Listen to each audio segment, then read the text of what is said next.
மாவட்டம் வாணியம்பாடியில் பாலாற்றில் 5 அடிக்கு நுரை பொங்கி வருகிறது.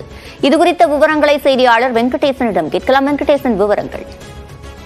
சிவரஞ்சனி, திருப்பத்தூர் மாவட்டம் வாணியம்பாடி அதன் சுற்றுவட்டார பகுதியில் 100க்கும் மேற்பட்ட தோல் தொழிற்சாலைகள் இயங்கி வருகிறது.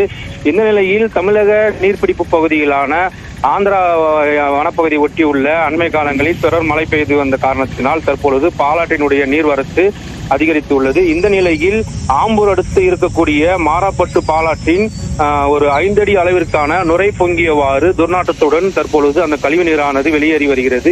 இதனால் சுற்றி இருக்கக்கூடிய விவசாயிகள் அதிக அளவில் பாதிக்கப்பட்டு வருவதாக அங்கு இருக்கக்கூடிய விவசாயிகள் வேதனை தெரிவிக்கின்றனர்.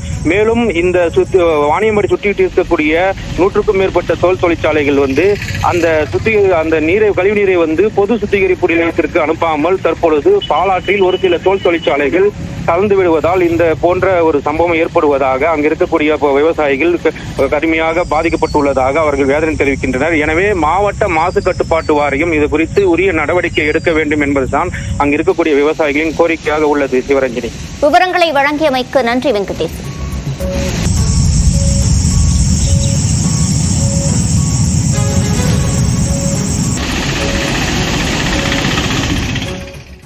கிருஷ்ணகிரி மாவட்டம் போச்சம்பள்ளி அருகே இரவில் பெய்த கனமழையால் 50க்கும் மேற்பட்ட வீடுகளுக்குள் தண்ணீர் புகுந்ததால் மக்கள் கடும் அவதிக்கு ஆளாகினர்.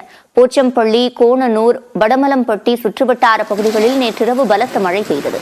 கனமழையால் குள்ளனூர் கிராமத்தில் ஏராளமான குடியிருப்புகளுக்குள் தண்ணீர் புகுந்தது. இதனால் மக்கள் தூக்கத்தை இழந்து தவித்தனர். மேலும் வீட்டிலிருந்த அரிசி, ஆடைகள், வீட்டு உபயோகப் பொருட்கள் மற்றும் ஆவணங்கள் நனைந்து சேதமாகின. அதனைத் தொடர்ந்து பாத்திரங்களை கொண்டு தண்ணீரை இறைத்து வெளியேற்றினர்.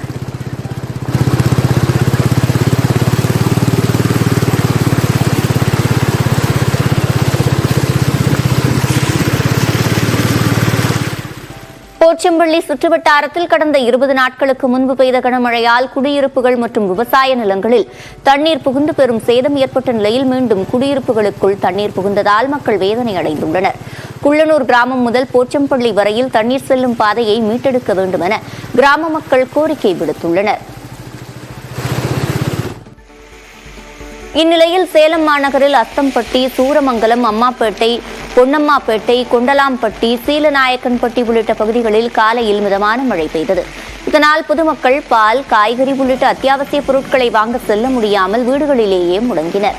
இதன் காரணமாக பெரும்பாலான சாலைகள் வெறிச்சோடி காணப்பட்டன.